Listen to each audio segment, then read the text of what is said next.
नमस्कार, मैं सुरेश राणा, हिंदी प्राध्यापक, राजकीय वरिष्ठ माध्यमिक विद्यालय कमालपुर कैथल। प्रिय विद्यार्थियों, आज हम कक्षा 9वीं की पाठ्य पुस्तक क्षितिज भाग 1 में संकलित कविता कैदी और कोकिला पढ़ेंगे। इस कविता के रचयिता माखनलाल चतुर्वेदी जी हैं। इस कविता में भारतीय स्वतंत्रता सेनानियों पर अंग्रेजों द्वारा जो अत्याचार किए गए हैं उनका जीवन दृश्य प्रस्तुत किया गया है। यह कविता देशभक्ति की भावना से ओतप्रोत कविता है।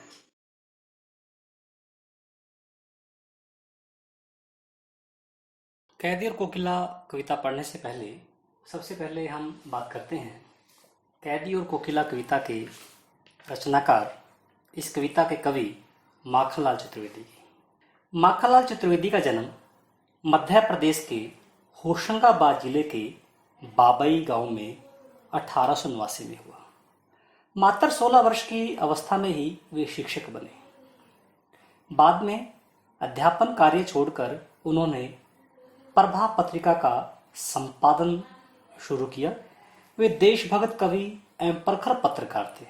उन्होंने करमवीर और प्रताप का भी संपादन किया। अब हम बात करते हैं उनकी प्रमुख रचनाओं की। उनकी प्रमुख रचनाओं में हिम किरीटनी, हिम तरंगिनी, माता, वेणु लो गूंजे धरा, युगचरण, समर्पण, मरण ज्वार आदि। अब हम बात करते हैं उनकी काव्यगत विशेषताओं की। उनकी काव्यगत विशेषताओं में राष्ट्रीय भावना, भक्ति भावना, रहस्यवाद, प्रेमानुभूति और प्रकृति चित्रण दिखाई देता है। बात करते हैं राष्ट्रीय भावना की। जैसा कि हम जानते हैं कि माखनलाल चतुर्वेदी एक भारतीय आज़ादी के आंदोलन में मुख्य भूमिका निभाने वाले व्यक्ति रहे हैं। माखनलाल चतुर्वेदी के काव्य में राष्ट्रीयता की भावना सर्वाधिक रूप से मुखरित हुई है। उन्हें अपने देश की संस्कृति पर गर्व था। अपने देश की आज़ादी के लिए वो बड़े से बड़ा बलिदान देने के लिए तत्पर रहते थे। उनकी प्रारंभिक रचनाओं में भक्ति भावना दिखाई देती है। उनकी भक्ति भावना में वैष्णव प्रभाव दिखाई देता है, जिनमें राष्ट्रीय भावना का मिश्रण है। कहीं कहीं उनकी रचनाएं हैं वो रहस्यवादी रचनाएं हुई हैं। उनकी कविताओं में प्रेमानुभूति दिखाई देती है। उनके प्रेम काव्य में व्यक्ति के चेतना के साथ साथ समर्पण की भावना भी है। प्रकृति उनके काव्य का प्रमुख विषय रही है। उन्होंने अपने काव्य में प्रकृति सौंदर्य के अनेक चित्र प्रस्तुत किए हैं। बात करते हैं उनकी भाषा शैली की। चतुर्वेदी जी की काव्य भाषा सरल, सहज एवं व्यवहारिक भाषा है। उन्होंने बोलचाल के शब्दों के साथ साथ उर्दू, फारसी आदि शब्दों का भी प्रयोग किया है। उनकी छंद योजना में नवीनता है। चित्रात्मकता उनकी भाषा शैली का चित्रात्मकता उनकी भाषा शैली की प्रमुख विशेषता रही है। उनकी काव्य भाषा में यदि हुंकार और ओज है तो कहीं करुणा की धारा भी प्रभावित होती हुई दिखाई देती है। हम कह सकते हैं चतुर्वेदी जी के काव्य का कला पक्ष अर्थात भाषा शैली अत्यंत समृद्ध है। अब बात करते हैं हम कैदी और कोकिला कविता की। माखनलाल चतुर्वेदी जी एक महान स्वतंत्रता सेनानी हैं। भारतीय स्वतंत्रता आंदोलन में भाग लेने कारण उनको कारागार में बंद कर दिया गया था। जेल में एकाकी और यातनामय वातावरण के कारण वे उदास हैं, निराश हैं। इस कविता में कवि ने कोकिल से अपने मन का दुख, असंतोष और ब्रिटानी शासन के प्रति अपने आक्रोश को व्यक्त करते हुए कहते हैं कि यह समय मधुर गीत गाने का नहीं, बल्कि मुक्ति का गीत सुनाने का है। कवि को लगता है कि कोयल भी पूरे देश को एक कारागार के रूप में देखने लगी है, इसलिए वह अर्धरात्रि में चीख उठी है। आइए अब हम कविता देखते हैं। क्या गाती हो, क्यों रह रह जाती हो, कोकिल बोलो तो, क्या लाती हो, संदेशा किसका है, कोकिल बोलो तो। यह कविता हमारी हिंदी की पाठ्य पुस्तक क्षितिज भाग 1 में संकलित माखनलाल चतुर्वेदी द्वारा रचित कविता है। इस कविता में माखनलाल चतुर्वेदी जी कहते हैं, हे कोकिला, आप क्या गा रही हो, आप क्या कह रही हो। कोकिला, इस समय तुम रह रहकर क्या गाती हो। अपनी इस ध्वनि के माध्यम से तुम किसके लिए और क्या संदेश लाती हो। हे कोकिल, कुछ बताओ, तुम क्या कहना चाहती हो। ऊंची काली दीवारों के डेरे में, डाकू चोरों बटमारों के डेरे में, जीने को देते नहीं पेट भर खाना, मरने भी देते नहीं तड़प तड़प रह जाना। जीवन पर अब दिन रात कड़ा पहरा है, शासन है या तम का प्रभाव घर है। हिमकर निराश कर चला रात भी काली, इस समय काली मामई जगी क्यों वाली। इस पद्यांश में कवि ने जो अंग्रेजी शासन है उसके काले कारनामों का वर्णन किया है। जो कवि है वह जेल के अंदर बंद है। कवि कहता है कि ऊंची ऊंची काली दीवारों के घेरे में डाकुओं, चोरों और बटमारों का जो झुंड है उनके बीच में कवि कैद है। बटमार जो दूसरों को लूटने वाले व्यक्ति हैं, जो रास्ते में दूसरों को लूट लेते हैं। कवि चोरों, डाकुओं और बटमारों के बीच में कैद है। जीने को देते नहीं पेट भर खाना, मरने भी देते नहीं तड़फ रह जाना। कवि कहता है कि जो अंग्रेजी सरकार है जीने भर के लिए भी पेट भर खाना नहीं देती। उनकी दशा ऐसी बन गई है कि न तो वे जी सकते हैं और न ही मर सकते हैं, बस वो तड़पते रहते हैं। यही हमारे जीवन पर अब दिन रात कड़ा पहरा है, शासन है या तम का प्रभाव घर है।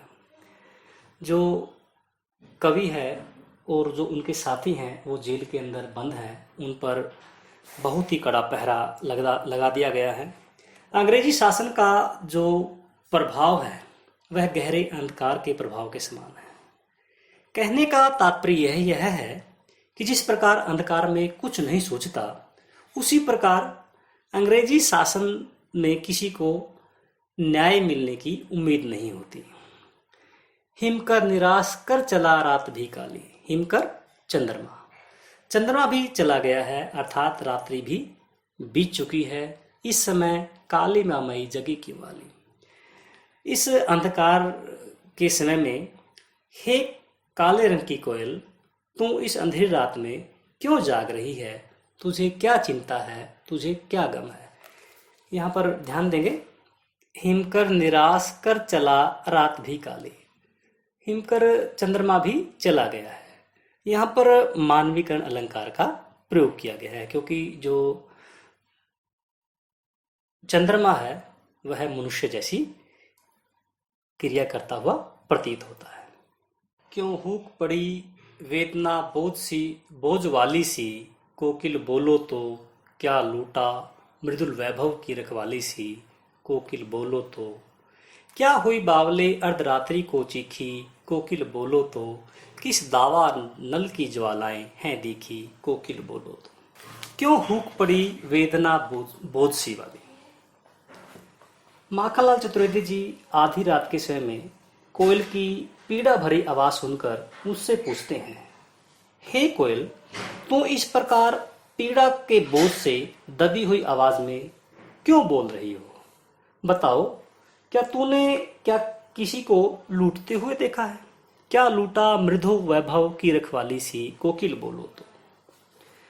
हे कोयल, तुम तो सदा मधुर ध्वनि में बोलने वाली हो, मधुरता के ऐश्वर्य की रक्षक सी लगती हो, परंतु आज पीड़ा की आवाज़ पीड़ा युक्त वेदना युक्त आवाज़ में क्यों बोल रही हो? क्या हुई बावली अर्धरात्रि को चीखी कोकिल बोलो तो। हे कोकिला, क्या तुम पागल हो गई हो जो इस आधी रात के समय में इस प्रकार से चीख रही हो, इस प्रकार से कूक रही हो? किस दावानल की ज्वालाएं हैं दिखी कोकिल बोलो तो। दावानल जंगल की आग।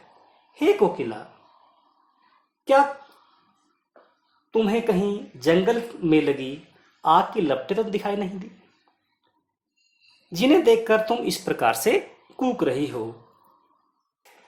क्या न देख सकती जंजीरों का गहना, हथकड़ियां क्यों यह ब्रिटिश राज का गहना। कोहलू का चर्रक चूं जीवन की तान, गिट्टी पर उंगलियों ने लिखे गान। हूँ मोट खींचता लगा पेट पर जुआ, खाली करता हूँ ब्रिटिश अकड़ का कुआ। दिन में करुणा क्यों जगे रुलाने वाली, इसलिए रात में गजब ढा रही आली।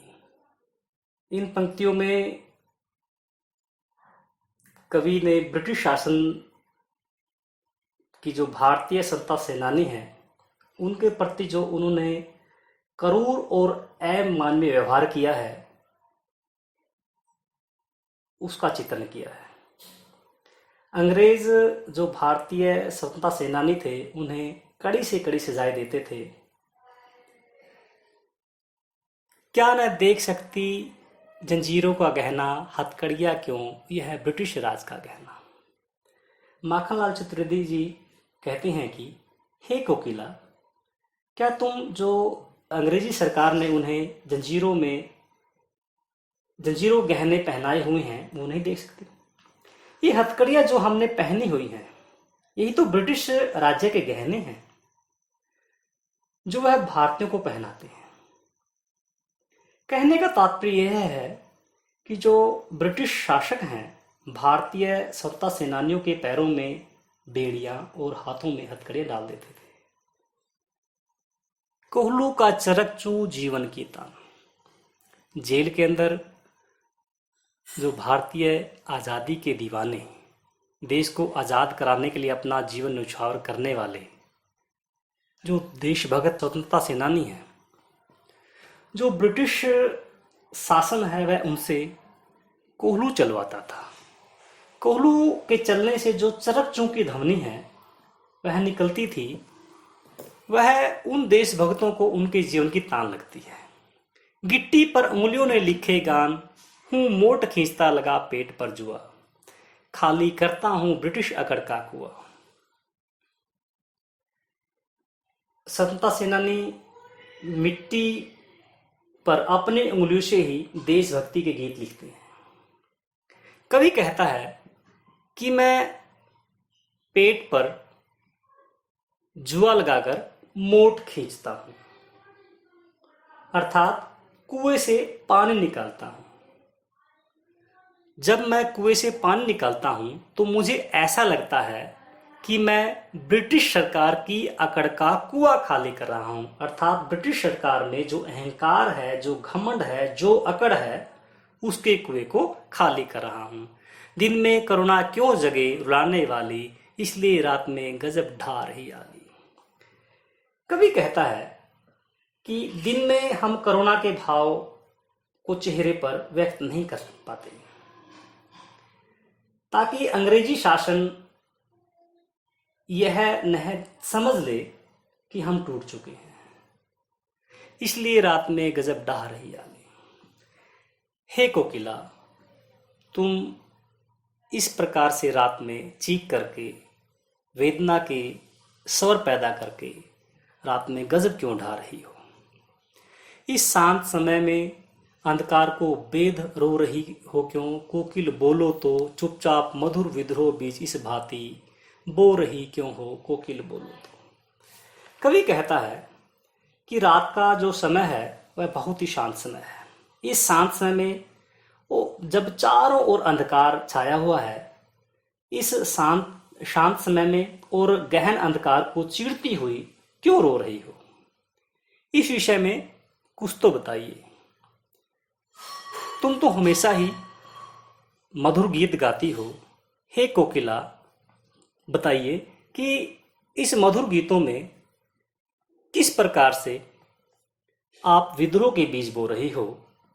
कवि कहने का तात्पर्य यह है कि कोयल की जो ध्वनि है उसमें कवि को विद्रोह की भावना दिखाई देती है। इस भांति बो रही हो क्यों कोकिल बोलो तो। हे कोकिला, तुम जो ब्रिटिश शासन है उसके प्रति लोगों के मन में विद्रोह के जो बीज है, विद्रोह की भावना क्यों पैदा कर रही हो। हे कोकिला बोलो तो। काली तू रजनी भी काली, शासन की करनी भी काली, काली लहर कल्पना काली, काल मेरी काल कोठरी भी काली, टोपी काली कमली काली, मेरी लोह श्रृंखला काली, पहरे की हूँ कृति की ब्याली, तिस पर है गाली ए आली। कवि कहता है कि जो अंग्रेजी शासन है उसने भारतीयों पर बहुत ही गहरे अत्याचार किए। कवि कोयल से कहता है कि तू भी काली है और जो यह रात है यह भी काली है। जो शासन है, जो ब्रिटिश शासन है, उसके कारनामे भी काले हैं, उसके कर्म भी काले हैं, उसके द्वारा जो भी कार्य किए गए हैं वो भी काले हैं। काली लहर कल्पना भी काली, मेरी काल कोठरी भी काली। कवि की कल्पना भी काली है, अर्थात जो ब्रिटिश सरकार है उनकी कल्पना भी काली है, वे बुरा ही सोचते हैं। कवि काल कोठरी के अंदर बंद है, वह जो कोठरी है वह भी काली है। टोपी काली कमली काली, कवि ने जो टोपी धारण कर रखी है वह भी काली है। जो उसे कंबल दिया गया है उसका रंग भी काला है। जिन जंजीरों से लोह श्रृंखला, जिन जंजीरों से कवि को बांधा गया है वो भी काली हैं, उनका रंग भी काला है। हे कोयल, जो हे कोयल ब्रिटिश सरकार द्वारा बिठाए गए पहरे हैं, उनकी हुंकार भी शर्पणे की भांति काली है। तिस पर है गाली ए आली, आली सखी। हे सखी, इतना कुछ होने पर भी जो ब्रिटिश शासन है, जो अंग्रेज हैं, वे गाली देकर बोलते हैं।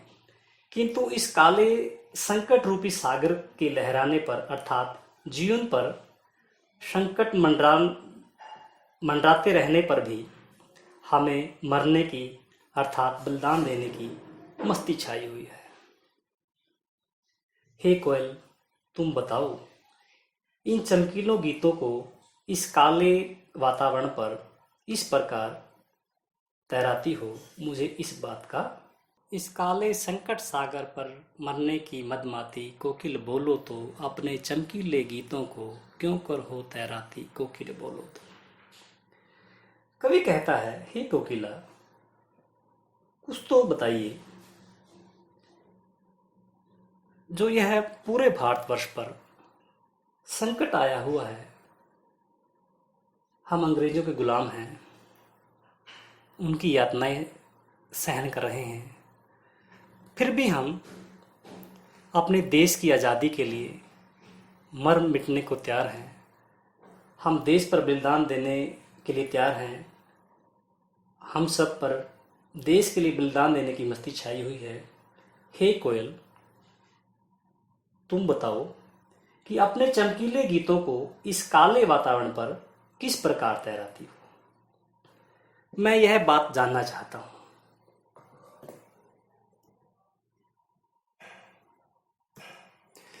तुझे मिली हरियाली डाली, मुझे नसीब कोठरी काली, तेरा नभ भर में संसार, मेरा 10 फुट का संसार। तेरे गीत कहावे वाह, रोना भी है मुझे गुनाह, देख विषमता तेरी मेरी, बजा रही तीस पर रणभेरी। इन पंक्तियों में कवि जो कोकिला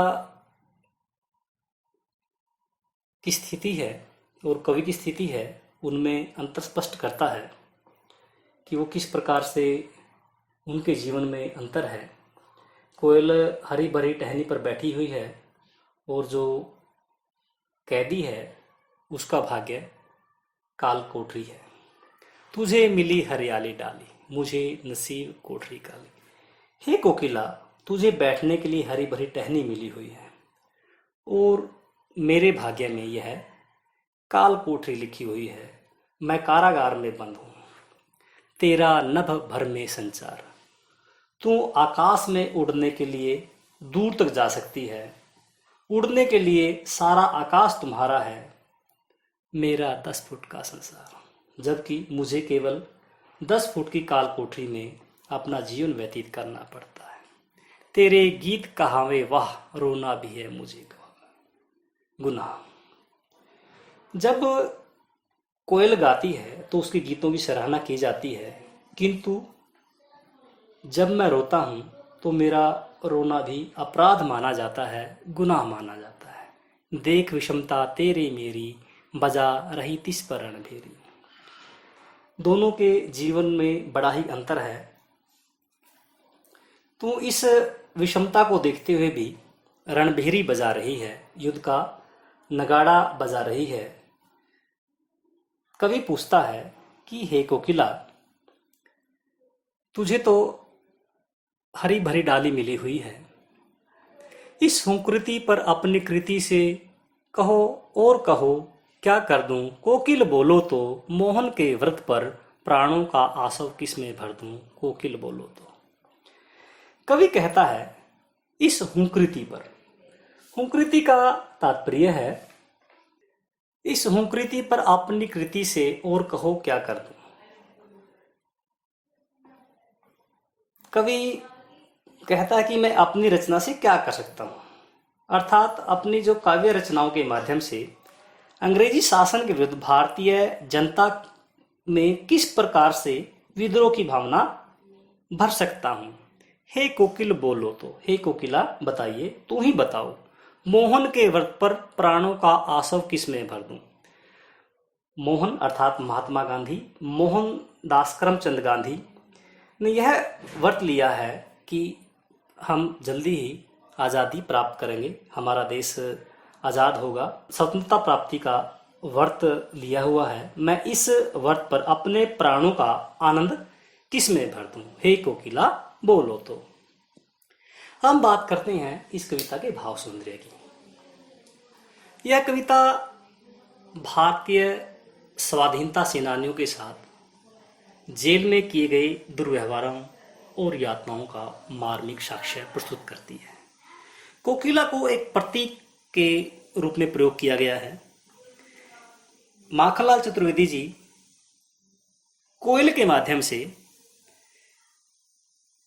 जनमानस में चेतना लाना चाहते हैं, उनको जागृत करना चाहते हैं कि हमें आज़ादी के आंदोलन में बढ़ चढ़कर भाग लेना चाहिए।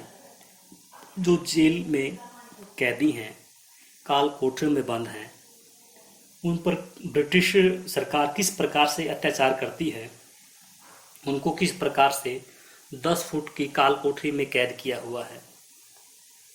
उनका जीवन बड़ा ही कष्टमय जीवन है। आइए हम बात करते हैं शिल्प सौंदर्य की। इस कविता में जो भाषा है वो बहुत ही सहज सरल, प्रभावमयी और भावनापूर्ण भाषा है। यदि हम छंद की बात करें तो मुक्तक छंद का प्रयोग किया गया है। यदि हम बात करें गुण की, इस कविता में प्रसाद गुण है। इस कविता में जो भारतीय स्वतंत्रता सेनानी हैं, उनकी जो दशा है उनका वर्णन किया गया है। कोकिला भी कौन स्वर में गीत गाती है, वेदना से युक्त, पीड़ा से युक्त उसका गीत है। तो यहाँ पर प्रसाद गुण है। जहाँ पर प्रसाद गुण होता है वहाँ पर शांत रस और करुण रस होता है। इस कविता में शांत रस है और करुण रस का प्रयोग किया गया है। यदि हम बात करें शब्द शक्ति की, इस कविता में लक्षणा शब्द शक्ति का प्रयोग किया गया है। जो कवि है अपनी बात को उदाहरणों के माध्यम से, लक्षण के माध्यम से, प्रतीक के माध्यम से प्रकट करता है। तो यहाँ पर लक्षणा शब्द शक्ति है। शैली की बात करें, संबोधन शैली का प्रयोग किया गया है। कवि बार बार कोकिला को संबोधित करते हुए अपनी बात कहता है। हे कोकिल बोलो तो, प्राणों का आसव किस में भर दूं, कोकिल बोलो तो। कोकिला को बार बार संबोधित किया गया है। यदि हम इस कविता में बात करें अलंकारों की, तो यहाँ पर प्रश्न अलंकार का प्रयोग किया गया है। बार बार विभिन्न पंक्तियों में प्रश्न अलंकार आया है। क्या गाती हो, क्या लाती हो, क्यों रह जाती हो, आदि जो पंक्तियां हैं उनमें प्रश्न पूछा गया है। जहां पर प्रश्न पूछा जाता है वहां पर प्रश्न अलंकार होता है। इस कविता में पुनरुक्ति प्रकाश अलंकार भी है। कविता में पंक्ति आई है, क्यों रह जाती हो। रह में पुनरुक्ति प्रकाश अलंकार है। हिमकर निराश कर चला, जो चंद्रमा है वह भी निराश करके चला गया है, अर्थात रात्रि आ गई है। यहाँ पर मानवीकरण अलंकार का प्रयोग किया गया है, क्योंकि जो चंद्रमा है वह मनुष्य जैसी क्रिया करता हुआ प्रतीत होता है।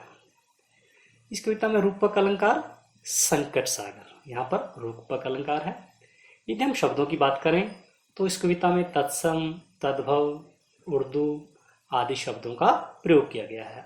आम बोलचाल की भाषा का प्रयोग किया गया है। यह कविता अपने अंदर लय, तुक एवं संगीत का सुंदर समावेश किए हुए है। प्रिय विद्यार्थियों, इस स्तर में आज हमने पढ़ा माखनलाल चतुर्वेदी का कवि परिचय, कैदी और कोकिला कविता की व्याख्या, कैदी और कोकिला कविता में प्रयुक्त भाव सौंदर्य। यदि हम बात करें शिल्प सौंदर्य की, शिल्प सौंदर्य में भाषा सहज सरल और प्रभावमय है। तत्सम, तद्भव और उर्दू के शब्दों का प्रयोग किया गया है। रस शांत रस है, करुण रस है। प्रसाद गुण का प्रयोग किया गया है। यदि हम बात करें शैली की, तो कोयल को संबोधित करते हुए कवि ने संबोधन शैली का प्रयोग किया है। अलंकारों में प्रश्न अलंकार, रूपक अलंकार, पुनरुक्ति प्रकाश अलंकार और अनुप्रास अलंकार का प्रयोग हुआ है। तो प्रिय विद्यार्थियों, आज के लिए इतना ही काफी। जल्द ही मिलते हैं एक नए उपविषय के साथ। धन्यवाद।